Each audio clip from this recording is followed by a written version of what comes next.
करते हो।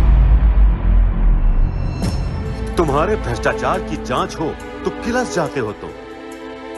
सड़कों पर पिटे तुम्हारे गुंडे तो बात करते हो। राज्य में महामारी फैली तो अरसे तक सोए रहे तुम।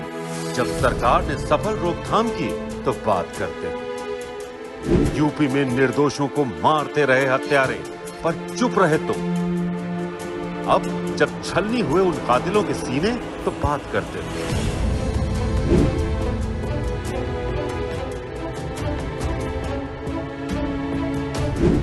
बेसिर पैर के मुद्दे तलाशना, भड़काऊ गैंग के साथ मिलकर जनता को गुमराह करना, दिन रात बस यही तो करते रहे हो तुम। कहां थे तब जब मौत पहली बार कोविड की शक्ल में तांडव मचा रही थी, जब दूसरे राज्यों ने यूपी के मजदूरों को सड़कों पर मरने के लिए छोड़ दिया था। कई दिनों के भूखे प्यासे लड़खड़ाते कदम सामूहिक पलायन को मजबूर थे। तब किसने सबसे पहले थामे थे वो कांपते हाथ? तुमने। बात करते हो। न सिर्फ देश बल्कि दुनिया भी देखती रह गई थी कि कैसे एक सन्यासी लाखों गृहस्थियां बचा रहा था।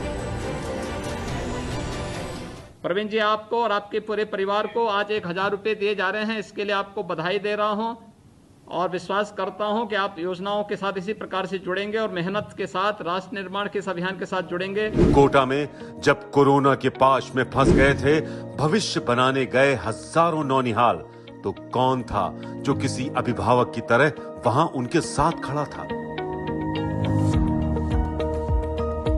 आप अपने घर में पहुंच चुके हैं ना? परिवार के लोगों के साथ में है ना इस समय?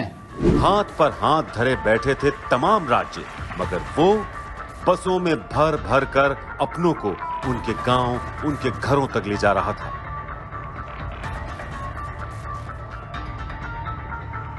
असंख्य भूखे प्यासे डरे सहमे परिवारों तक जिंदगी के निवाले पहुंचा रहा था।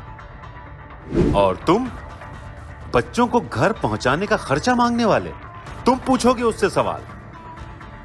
बात करते हो। आर्थिक रूप से तो समृद्ध थे और भी कई प्रदेश, पर कोविड के विरुद्ध जंग में देश विजयी बनकर उभरा उत्तर प्रदेश। और ये भड़काऊ गैंग, ये सब मिलकर सियासत करते रहे और वो लगातार अग्निपथ पर चलता रहा। कोरोना भी उसके अटल अडिग इरादों को टिका नहीं पाया। बीमार होकर भी, पितृशोक में भी वो जमकर लड़ा